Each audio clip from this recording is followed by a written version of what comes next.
మత్తయి సువార్త 3వ అధ్యాయం.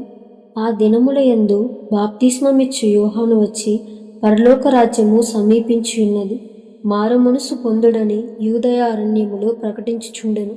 ప్రభువు మార్గము సిద్ధపరచుడి, ఆయన త్రోవలు సరళము చేయుడని అరణ్యములో కేకవేయునొకని శబ్దము అని ప్రవక్త అయిన యెషయా ద్వారా చెప్పబడిన వాడితడి. ఈ యోహాను ఒంటెరోమముల వస్త్రమును మన చుట్టూ తోలెదట్టియు ధరించుకున్నవాడు. మిడతలను అడవి తేనెయు అతనికి ఆహారము.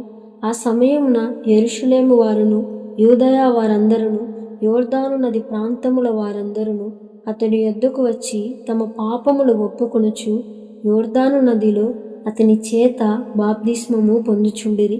అతడు పరిసయ్యులలోను సద్దూకయ్యులలోను అనేకులు బాప్తిస్మము పొందువచుట చూచి, సర్ప సంతానమా, రాబో ఉగ్రతను తప్పించుకొనుటకు మీకు బుద్ధి చెప్పిన వాడెవడు? మారుమనసునకు తగిన ఫలము ఫలించుడి. అబ్రహాము మాకు తండ్రి అని మీలో మీరు చెప్పుకొన తలంచవద్దు. దేవుడు ఈ రాళ్ల వలన అబ్రహామునకు పిల్లలను పుట్టింపగలడని మీతో చెప్పుచున్నాను.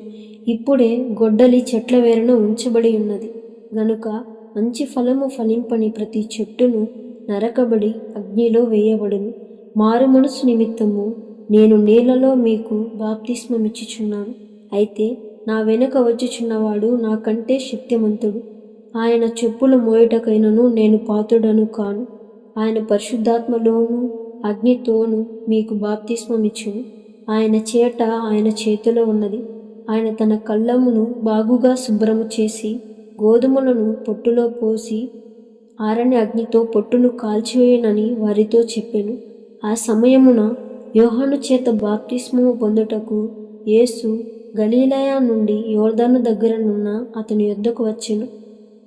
అందుకు యోహాను, నేను నీ చేత బాప్తిస్మము పొందవలసిన వాడినై ఉండగా నీవు నా యొద్దకు వచ్చుచున్నావా అని ఆయనను నివారింపజూచెను. గాని యేసు ఇప్పటికి కానిమ్ము, నీతి యావత్తు ఇలాగ నెరవేర్చుట మనకు తగియున్నదని అతనికి ఉత్తరమిచ్చెను. గనుక అతడిలాగు కానిచ్చెను.